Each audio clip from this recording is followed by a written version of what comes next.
Welcome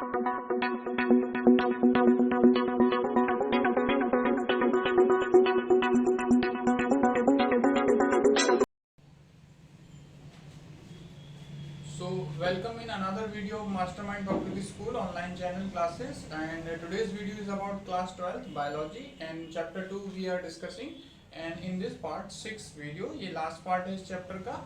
So हम discuss कर रहे थे sexual reproduction in flowering plant. तो flowering plant का जो remaining part रह जाता है जिसमें अपन बात कर रहे थे after the double fertilization, जो आपका ovule है वो अल्टीमेटली कन्वर्ट हो जाता है सीड में. इसके पहले के दो पार्ट हमने डिस्कस कर चुके थे जिसमें हमने देखा था formation of embryo and formation of endosperm, यानी कि भ्रूण का निर्माण और भ्रूण कोश का निर्माण और उसके जो भी रिलेटेड स्ट्रक्चर है यानी संरचनाएं हमने देखी थी.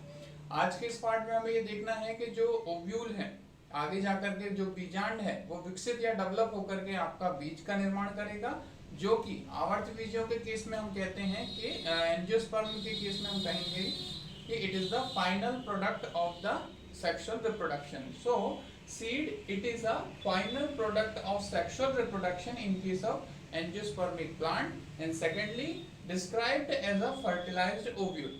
तो सीड को आप एक तरह से कैसे डिस्क्राइब कर सकते हैं? It is a fertilised ovule, यानी कि हिंदी में कहें सो आवर्त बीजों में लैंगिक जनन का अंतिम परिणाम क्या हो जाता है? सीड. यानी कि सीड एक बार फॉर्म हो जाते हैं तो यहाँ से सीड की जो अपन वो बात करेंगे कि जो आने वाली नेक्स्ट जनरेशन है वो इस चीज पर डिपेंड करेगी कि सीड फॉर्म हो रहे हैं या नहीं. सीड ही आने वाली जनरेशन के लिए एक की का काम करती है. और सेकेंडली यहाँ पर अपन देखें प्राय जो सीड है या बीज है जिसे हम क्या कह सकते हैं, प्राय एक निषेचित बीजांड ही बीज के रूप में वर्णित यानी डिस्क्राइब हम उसको करते हैं. यानी कि निषेचित बीजांड ही आगे जाकर के आपका बीज के निर्माण में परिवर्तित हो जाता है. यानी कि निषेचित बीजांड ही बीज के रूप में परिवर्तित हो जा रहा है और निषेचित अंडाशय यानी कि फर्टिलाइज्ड ओवेरी आपका आगे जाकर के फ्रूट में डेवलप होगा जिसके इनसाइड आपके सीड डेवलप होंगे. सो यहाँ पर आज के वीडियो में हम पहले सीड के बारे में थोड़ा सा नॉलेज लेंगे कि कैसे ओव्यूल से सीड में जो कन्वर्जन हो रहा है उसमें कौन कौन से स्ट्रक्चर बन रहे हैं. सेकेंडली इसके बाद हम देखेंगे कि कैसे ओवेरी आपका फ्रूट में कन्वर्ट हो जाता है. और दो और टर्मिनोलॉजी आपकी इस बुक में गिवन है जो हो जाती है आपकी पॉलीएम्ब्रियोनी और एपोमिक्सिस, यानी कि बहुभ्रूणता एवं असंग जनन. तो ये क्या हो जाते हैं, इनको अपन इस चैप्टर के इस पार्ट 6 वीडियो में हम यहाँ पर देखेंगे. So let's continue with the details about seed.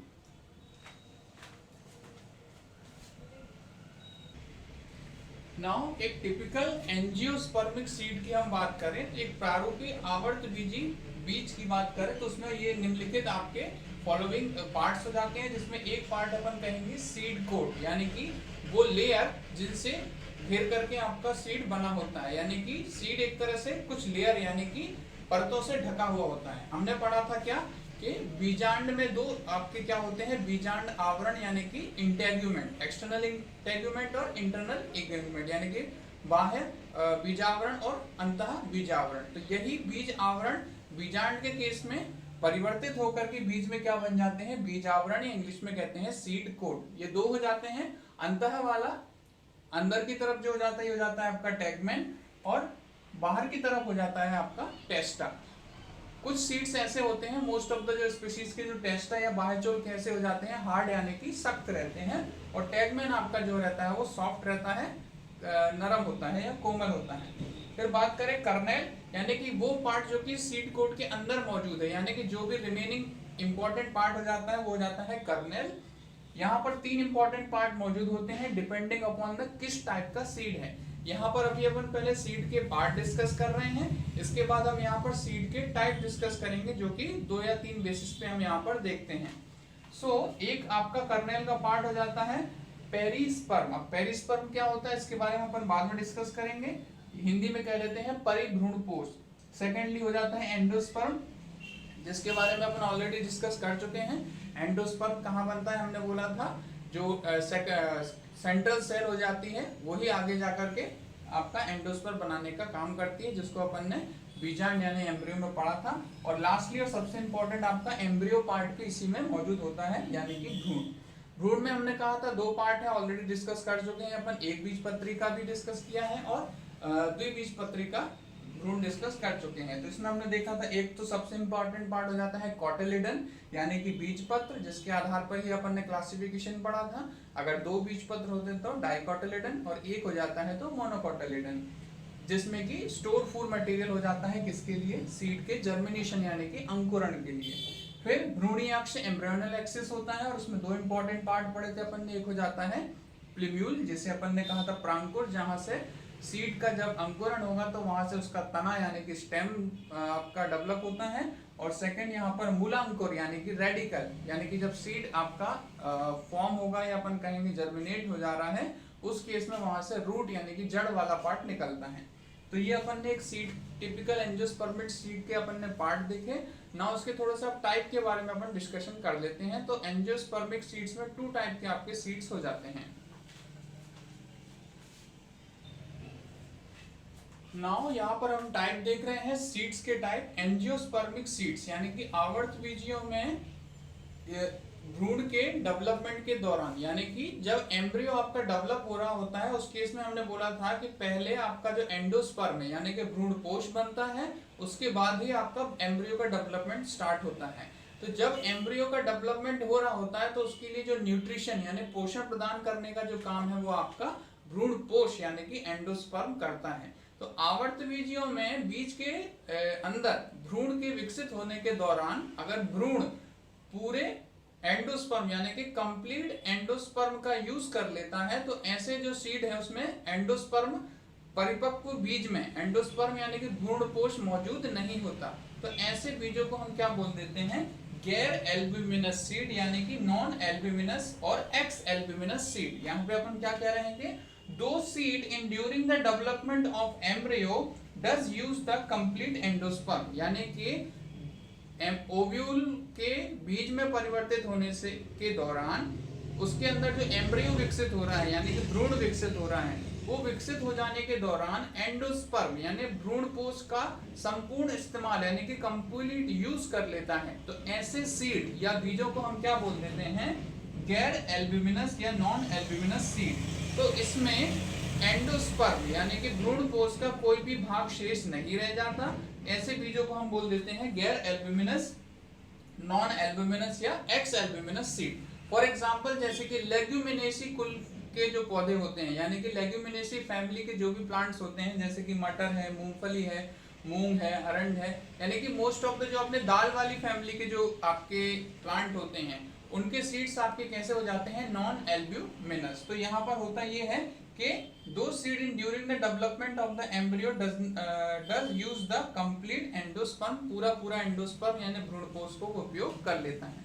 इसके अलावा अपन बात करें दूसरे प्रकार के सीड्स कैसे हो जाते हैं, एल्ब्यूमिनस, यानी कि दो seeds in during the development embryo does not use complete endosperm, some part of the endosperm remains, और उसको अपन क्या बोल देते हैं, कॉल्ड पेरिस्पर्म।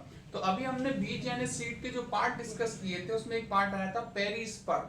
तो पेरिस्पर्म भ्रूणपोष यानी एंडोस्पर्म का ही वो भाग है जो कि बीज निर्माण के दौरान भ्रूण उपयोग नहीं करता, यानी कि एम्ब्रियो जब डेवलप हो रहा था उस दौरान उसने एंडोस्पर्म का पूर्ण उपयोग नहीं किया। एंडोस्पर्म का कुछ भाग उसमें अभी भी बाकी रह जाता है और वही बचा हुआ भाग हम क्या कह रहे हैं, पेरिस्पर्म यानी कि परिभ्रूणपोष कहलाता है। तो यहाँ पर हमने सीड यानी बीज के कुछ प्रकार यानी टाइप देखे, एग्जांपल देखे एल्ब्यूमिनस का, तो आपका वीट, मेज, सनफ्लावर, बाजरा, ऐसे जो प्लांट होते हैं इनमें अपन बोल देते हैं एल्ब्यूमिनस सीड, यानी कि आपको इसमें कुछ पार्ट एंडोस्पर्म यानी भ्रूणपोष का बाकी रह जाता है जिसे अपन परिभ्रूणपोष यानी कि पेरिस्पर्म कहते हैं। नाउ दो इंपॉर्टेंट फैक्टर आपको यहाँ पर देखने हैं कि हमने देखा था कि जो बीजांड यानी कि ओव्यूल में बीजांड आवरण यानी कि इंटेगुमेंट्स मौजूद थे। सो यही integuments of ovule form seed coat around the seed, यानी कि बीजांड आवरण के जो इंटेगुमेंट हैं वही सीड के आपके सीड कोट यानी कि बीज आवरण बनाने में मदद करते हैं और बीज को सुरक्षित रखते हैं और उसके अंदर आपका एम्ब्रियो यानी कि भ्रूण आपका सुरक्षित रहता है, जो कि जैसा अपन ने देखा था कि बीजांड में क्या रहता है, बीजांड द्वार यानी कि माइक्रोपाइल। तो ऐसे ही माइक्रोपाइल भी एक छोटे छिद्र के रूप में यानी स्मॉल होल के रूप में रेमिनेंट्स रह जाता है सीड के अंदर, और फ्यूचर में हम देखेंगे कि micropyle remain in the form of a small opening in the seed from where air and water enters during the germination of the seed, यानी कि बीजांड द्वार बीज में एक छोटे छिद्र के रूप में रह जाता है जहां से बीज अंकुरण के समय जल और वायु प्रवेश करते हैं। तो यहाँ पर अपन बात कर रहे हैं कि बीजांड में जो बीजांड आवरण थे वही बीज आवरण यानी सीड कोड बनाते हैं, integuments converted to the seed coat, और माइक्रोपाइल आपका एक स्मॉल ओपनिंग के फॉर्म में यहाँ पर रह जाता है जहां से बीज अंकुरण यानी कि जर्मिनेशन ऑफ द सीड के समय आपके एयर वाटर और यानी कि जल और वायु प्रवेश करते हैं। फिर इसके बाद एक चीज हो जाती है, हम बीजों के लिए एक चीज को परिभाषित करते हैं जिसे हम बोलते हैं प्रसुप्ति यानी कि डोरमेंसी। डोरमेंसी क्या होता है उसको अपन थोड़ा सा डिस्कस करते हैं। नाउ एक और चीज हमें यहाँ समझना जरूरी है, बीज प्रसुप्ति यानी कि सीड डोरमेंसी क्या हो जाती है। तो यहाँ पर हम डोरमेंसी को कैसे डिफाइन कर सकते हैं कि एज द सीड मैच्योर्स, यानी कि हम बात कर रहे हैं जैसे जैसे ओव्यूल यानी कि बीजांड जो है सीड में कन्वर्ट होते जाता है तो इसका जो वाटर कंटेंट है वो धीरे धीरे रिड्यूस यानी कि कम होता जाता है और सीड बिकम्स रिलेटिवली ड्राई, आपका जो बीज है वो धीरे धीरे सूखता जाता है। The general metabolic activity of embryo क्या हो जाती है, आपकी धीमी पड़ जाती है। तो बीज के सूख जाने के कारण, उसमें पानी की कमी के कारण ये लगभग आपका 10 से 15% तक पानी जो है उसका कम हो जाता है, बीज आपका सीड जो है ड्राई होने लगता है और उसके अंदर का जो एम्ब्रियो है उसकी जो अपन बोलते हैं ना मेटाबॉलिक एक्टिविटी, उपापचयी क्रियाएं, ये धीरे धीरे स्लो पड़ने लगती हैं। और यहाँ पर हम बोलते हैं कि द एम्ब्रियो में enter a state in activity called dormancy, और आपका जो एम्ब्रियो है यानी कि जो भ्रूण है एक असक्रियता यानी कि इनएक्टिविटी की स्टेट यानी कि अवस्था की ओर जाने लगता है, और एम्ब्रियो की यही इनएक्टिविटी की जो स्टेट हो जाती है उसे हम क्या बोल देते हैं, डोरमेंसी यानी कि बीज की प्रसुप्त अवस्था यानी कि प्रसुप्ति। होता क्या है, जब तक सीड में ऐसी कंडीशन बनी रहेगी तो वो प्रसुप्ति में रहेगा यानी डोरमेंसी में रहेगा, और जैसे ही फेवरेबल कंडीशन आ जाती है यानी कि उसको पानी मिल जाता है, उसको वाटर मिल जाता है, न्यूट्रिशन मिल जाते हैं, तो वापस से उसकी जो एम्ब्रियो जो इनएक्टिविटी में चला गया तो वो फिर से एक्टिव हो जाता है, उसकी उपापचय क्रियाएं फिर से चलने लगती हैं और सीड आपका जर्मिनेट होना शुरू हो जाता है। तो कुछ कुछ सीड्स में या फिर अपन बात करें बीजों में आपके जो प्रसुप्ति अवस्था है वो बहुत छोटी भी हो जाती है और किसी किसी में बहुत लंबी भी होती है। तो ये प्रसुप्ति अवस्था अनफेवरेबल कंडीशन में यानी अनिश्चित काल तक ऐसी अवस्थाओं से सीड को बचा के रखती है ताकि वो फ्यूचर यानी भविष्य में जाकर कर जर्मिनेट हो सके और नया प्लांट को बना सके। तो यहाँ पर अपन ने सीड के लिए देखा प्रसुप्ति। नाउ आगे हमें देखना है फल के बारे में कि कैसे आफ्टर फर्टिलाइजेशन यानी निषेचन के पश्चात हमने देखा कि एम्ब्रियो बन रहा है, एंडोस्पर्म बन रहा है, फिर ओव्यूल से सीड बन रहा है। तो ऐसे अपन बात करेंगे ओवेरी जो है आपका वो फ्रूट में कन्वर्ट होने लगता है कि जैसे ओव्यूल सीड में कन्वर्ट होने लगता है फर्टिलाइज्ड ओवेरी आपका फ्रूट में कन्वर्ट होने लगता है। तो वो देखते हैं यहाँ पर हाउ।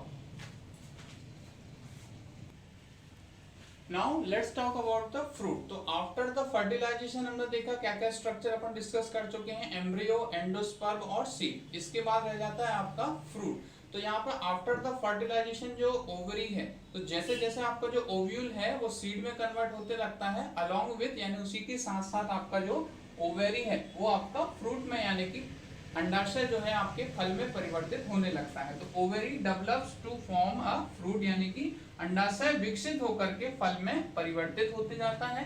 फिर ऐसे ही अपन देखिए वॉल ऑफ द ओवरी यानी अंडाशय की जो भित्ति है यहाँ पर to form wall of the fruit यानी फल के आवरण के रूप में विकसित हो जाती है, और ये फल की इसी वॉल को हम यहाँ पर क्या बोल देते हैं, पेरिकार्प। पेरिकार्प क्या हो जाती है, हिंदी में अपन बोलते हैं फल भित्ति, यानी कि अंडाशय की भित्ति फल भित्ति बन जाएगी, अंडाशय फल बन जाएगा, ओव्यूल आपका सीड यानी कि बीज बन जाएगा, और इसी के अंदर आपका एम्ब्रियो यानी कि भ्रूण सुरक्षित रहता है जो कि एंडोस्पर्म का उपयोग करके आगे विकसित यानी डेवलप होता है। तो यहाँ पर जो फल भित्ति है जिसे अपन पेरिकार्प कहते हैं वो कैन बी पल्पी यानी कि गूदेदार भी हो जाती है। कैसे अपन देखते हैं मैंगो के केस में यानी कि, और गुआवा यानी कि आपके बिही वगैरह के केस में, अमरूद के केस में, और किसी किसी में फल भित्ति आपकी सूखी या ड्राई भी हो सकती है जैसे कि मस्टर्ड के केस में अपन देखते हैं, ग्राउंडनट यानी कि मूंगफली के केस में फल भित्ति आपकी ड्राई या सूखी भी हो सकती है। तो यहाँ पर अपन ने देखा कि जो फल है वो एक फर्टिलाइजेशन के बाद वाला जो अंडाशय है वही आपका फल के रूप में विकसित हो जाता है।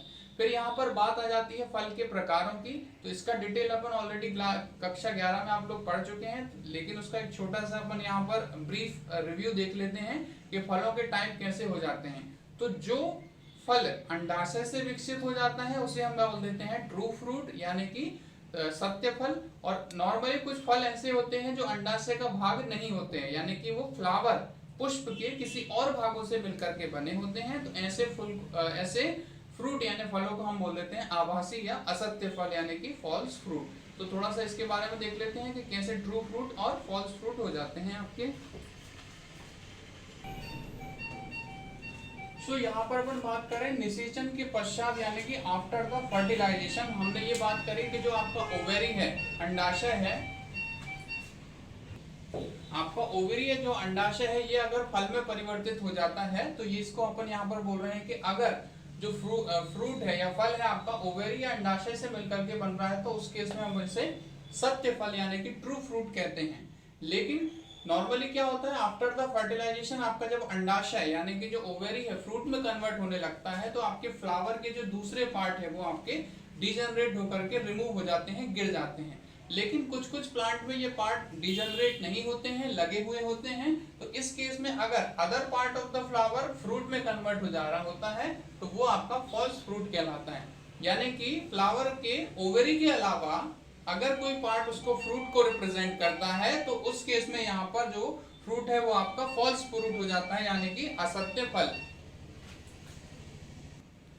तो इस केस में फॉर एग्जांपल अपन देखें जैसे कि थैलेमस यानी कि आपका पुष्पासन किसी किसी केस में फल के रूप में विकसित हो जाता है। फॉर एग्जांपल जैसे कि एप्पल, तो एप्पल में जो आप फ्रूट खा रहे होते हैं एक्चुअल फ्रूट जो है उसमें अंदर सीड के फॉर्म में रहता है, और फॉल्स फ्रूट जो आपका पल्प आप खा रहे होते हैं वो एक्चुअली क्या हो रहता है, आपका पल्पी या अपन कहें मांसल पुष्पासन यानी कि आपका बल्जी थैलेमस आप खा रहे होते हैं, तो वो एक तरह का असत्य यानी कि फॉल्स फ्रूट हो जाता है। और जिनमें अपन बात कर रहे हैं कि ओवेरी या अंडाशय ही फल को बना रहा होता है तो उस केस में वो सत्य यानी कि ट्रू फ्रूट कहलाता है। तो यहाँ पर हमने देखा कि कैसे आवर्त बीजियों में सेक्सुअल रिप्रोडक्शन यानी लैंगिक जनन के दौरान क्या क्या घटनाएं हुई। प्री फर्टिलाइजेशन इवेंट्स देखे जिसमें अपन ने माइक्रोस्पोरोजेनेसिस, मेगास्पोरोजेनेसिस देखा। फिर उसमें अपन ने डबल फर्टिलाइजेशन कंडीशन देखी। आफ्टर द फर्टिलाइजेशन इवेंट में हमने देखा development of endosperm, development of embryo, seed और डेवलपमेंट ऑफ फ्रूट। फिर टाइप ऑफ फ्रूट देखे, पार्ट ऑफ सीड्स देखे अपन ने, फिर टाइप ऑफ सीड्स देखे। ये अपन ने सारा यहाँ पर कंप्लीट होता है आपका sexual reproduction in flowering plant. इसमें दो और आपके टर्मिनोलॉजी आ जाती है, तो अपन को छोटे से दो टॉपिक है एक बार में अपन डिस्कस कर लेते हैं। एक आपका हो जाता है असंग जनन यानी कि एपोमिक्सिस। तो कुछ प्लांट में ऐसा होता है कि वहां पर बिना फर्टिलाइजेशन के ही आपका एम्ब्रियो बन जाता है, तो उस केस को अपन बोल देते हैं असंग जनन या एपोमिक्सिस। और ऐसे ही फ्रूट के निर्माण की बात करें तो कई बार क्या होता है बिना निषेचन के कुछ प्लांट्स में फ्रूट बन जाते हैं, तो ऐसे फ्रूट्स को अपन बोलते हैं अनिषेक फल और उसको बोल देते हैं अनिषेक जनन। इंग्लिश में ऐसे फ्रूट्स को अपन बोल देते हैं पार्थेनोकार्पिक फ्रूट, और ऐसे रिप्रोडक्शन को बोल देते हैं अपन पार्थेनोजेनेसिस बोल देते हैं। यानी कि बिना फर्टिलाइजेशन के जो फ्रूट बनते हैं पार्थेनोकार्प, और उस प्रोसेस को बोलते हैं पार्थेनोजेनेसिस। नाउ इसके अलावा एक और आ जाता है एपोमिक्सिस और एक टर्म हो जाती है पॉलीएम्ब्रियोनी, तो ये अपन डिस्कस करते हैं। सो यहाँ पर एक टॉपिक हम डिस्कस कर रहे हैं, ये हो जाता है असंग जनन या एपोमिक्सिस। नॉर्मली हमने क्या डिस्कस किया कि जो आपके सीड हैं, जो फ्लावरिंग प्लांट में क्या होता है, सीड क्या होता है आफ्टर द फर्टिलाइजेशन ही बनता है। लेकिन कुछ फ्लावरिंग प्लांट की जो स्पीशीज हैं या जातियां हैं उन्होंने क्या किया है, a few flowering plants have evolved a special mechanism to produce seed without the fertilisation, और इसको उन्होंने अपन ने क्या बोल दिया है, एपोमिक्सिस यानी कि असंग जनन। तो यहाँ पर अपन बात कर रहे हैं कि flowering plant have evolved a special type of mechanism to produce seed without the fertilisation, it is called as a apomixis. यानी कि कुछ पुष्पीय पादपों ने इस प्रकार की एक प्रक्रिया को विकसित किया है जिसमें वो बीजों का निर्माण जो है बिना निषेचन के कर पाते हैं, और यही प्रक्रिया आपकी असंग जनन कहलाती है। तो यहाँ पर apomixis form a sexual reproduction, यानी यहाँ पर आपका जो एपोमिक्सिस है वो एक प्रकार का असेक्सुअल रिप्रोडक्शन का रूप है या फॉर्म है जो कि सेक्सुअल रिप्रोडक्शन का क्या करता है, मिमिक्री करता है यानी उसकी नकल करता है। तो यहाँ पर असंग जनन या एपोमिक्सिस असेक्सुअल रिप्रोडक्शन यानी अलैंगिक जनन का एक फॉर्म है, एक रूप है, जो कि लैंगिक जनन यानी सेक्सुअल रिप्रोडक्शन की क्या करता है, नकल करता है, उसकी मिमिक्री करता है। तो ये किस प्रकार से संभव हो सकता है? हमने पढ़ा है कि नॉर्मली जो आपका क्या बनता है, एम्ब्रियो सैक यानी कि भ्रूण कोश। तो भ्रूण कोश के निर्माण में अपन ने पढ़ा था कि अंदर आपकी गुरु बीजाणु मात्र कोशिका होती है, वही आगे जाकर के आपका एम्ब्रियो सैक बनाती है, और इसके आसपास जो कोशिकाएं रहती है वो किसकी रहती है, न्यूसेलस की यानी कि बीजांड काय की। तो यहाँ पर क्या होता है, जो अंदर हमने बात करी थी अंड कोशिका यानी कि एग सेल, ये नॉर्मली कैसी होती है, अगुणित यानी कि हैप्लॉइड। लेकिन क्या होता है किसी किसी केस में जहां पर इन पादपों यानी प्लांट ने जो मैकेनिज्म डेवलप किया है, वहां पर डिप्लॉइड एग सेल यानी कि जो एग सेल जो बनती है वो बिना किसी अर्धसूत्री विभाजन की बनती है, यानी कि यहाँ पर रिडक्शनल डिवीजन ना होकर के इक्वेशनल डिवीजन हो जाता है, और आपकी जो एग सेल है वो आपकी द्विगुणित रहती है। तो द्विगुणित अंड कोशिका या डिप्लॉइड एग सेल ही विकसित डायरेक्टली होकर के बिना फर्टिलाइजेशन की क्या बना देती है, एम्ब्रियो बना देती है। तो एक केस तो आपका ये हो गया, कैसे डिप्लॉइड एग सेल सीधे सीधे एम्ब्रियो यानी भ्रूण बना दे रही है बिना फर्टिलाइजेशन यानी कि निषेचन के। दूसरा मैकेनिज्म क्या हो जाता है कि यहाँ पर जो बीजांड काय की जो कोशिकाएं हैं यानी कि न्यूसेलस की जो सेल हो जाती हैं, यही सेल क्या करती हैं, विकसित होकर के आपके एम्ब्रियो सैक यानी कि भ्रूण कोश में अंदर की तरफ घुसती जाती हैं, और उन्हीं कोशिकाओं से आगे जाकर के आपका भ्रूण बन जाता है, अगेन बिना फर्टिलाइजेशन की यानी कि विदाउट फर्टिलाइजेशन के। तो इस केस में क्या हो रहा है, सीड यानी जो आपका प्लांट में सीड फॉर्मेशन यानी कि बीज का निर्माण जो हो रहा है उसमें निषेचन की आवश्यकता नहीं हो रही है। तो या तो द्विगुणित अंड कोशिका डिप्लॉइड एग सेल या फिर आपकी बीजांड काय की कोशिका, दोनों में से कोई भी एक आपका भ्रूण के निर्माण यानी कि एम्ब्रियो के फॉर्मेशन में मदद करती है। तो इस तरह की प्रक्रिया को अपन असंग जनन या एपोमिक्सिस कहते हैं। तो होता क्या है, जैसे कि आजकल इस तकनीक का उपयोग कैसे किया जा रहा है कि जो उच्च क्वालिटी के बीज हैं यानी कि हाइब्रिड बीज, संकरित बीज बनाने के लिए क्या करता है, एपोमिक्सिस का उपयोग किया जाता है। नॉर्मली क्या होगा कि अगर अपन जो हाइब्रिड बीज को नॉर्मल हाइब्रिडाइजेशन से बनाएंगे तो उनके जो प्रॉपर्टीज हैं, जो गुण हैं, वो आपकी जेनेटिक सेग्रीगेशन यानी कि अलग हो जाने के कारण लॉस हो जाएंगे। लेकिन एपोमिक्सिस में चूंकि हमने बोला फर्टिलाइजेशन एंड निषेचन नहीं होता है, तो जो प्रॉपर्टीज आपके पेरेंट्स सीड में होती है वही प्रॉपर्टी उसके ऑफस्प्रिंग वाले सीड में आएगी। तो आपकी जो हाइब्रिड सीड बनाने का जो कॉस्ट है वो आपका बहुत ज्यादा कम हो जाता है। ऐसे ही एक और आपकी टर्म आ जाती है, उसको हम बोलते हैं बहुभ्रूणता यानी कि पॉलीएम्ब्रियोनी। तो बहुभ्रूणता या पॉलीएम्ब्रियोनी आपकी इस केस में देखने को मिल सकती है, किस केस में, जब अनिषेक जनन यानी कि एपोमिक्सिस आपका न्यूसेलस की सेल के द्वारा होता है। तो इसमें क्या होता है, हर एक सेल के द्वारा भ्रूण यानी एम्ब्रियो का निर्माण हो जाता है, यानी कि एक बीज में एक से ज्यादा एम्ब्रियो यानी कि भ्रूण हो जाने वाली कंडीशन को ही हम बोलते हैं बहुभ्रूणता यानी कि पॉलीएम्ब्रियोनी। तो पॉलीएम्ब्रियोनी की केस जैसे कि अपन देखें सिट्रस फैमिली यानी कि जो संतरे की फैमिली वाले जो प्लांट होते हैं उनके सीड को अगर अपन काट के देखें या उनको अंदर से देखें तो एक सीड के अंदर आपको बहुत सारे एम्ब्रियो यानी कि भ्रूण दिखेंगे। तो इसी अवस्था को जब एपोमिक्सिस के कारण भ्रूण बनता है तो बहुत सारी कोशिकाएं भ्रूण के रूप में विकसित हो जाती हैं और एक बीज के अंदर बहुत सारे भ्रूण विकसित हो जाते हैं। तो यही अवस्था आपकी पॉलीएम्ब्रियोनी कहलाती है, जिसे अपन कहते हैं बहुभ्रूणता। ये दोनों टॉपिक लास्ट में बुक में आपको मिलेंगे, इनको खाली एक बार रीड कर लेना है, ज्यादा इनमें डिटेल में नहीं जाना है, इससे संबंधित ज्यादा क्वेश्चन भी नहीं बनते हैं। तो यहाँ पर इस वीडियो में हमारा अध्याय क्रमांक 2 यानी चैप्टर नंबर 2 यूनिट 1 का sexual reproduction in flowering plant होता है आपका कंप्लीट। इसको एक बार थॉरोली पहले आपके बुक में थोड़ा स्टडी करें, उसके बाद ईच वीडियोस को 2 से 3 बार देखें, पार्ट बाय पार्ट सीक्वेंस में देखें तो ही समझ में आएगा। पार्ट 1 2 3 4 5 6 इसी सीक्वेंस में आपको देखना है और उसके बाद आपको जो नोट्स दिए जाएंगे उन नोट्स को एक बार स्टडी करके फिर आपके जो सॉल्यूशंस दिए जाते हैं, जो क्वेश्चन आंसर्स के जवाब हैं, वो आपको यहाँ पर राइट डाउन करने होते हैं। So thanks for watching today's video. Do like, share and subscribe our channel and study well.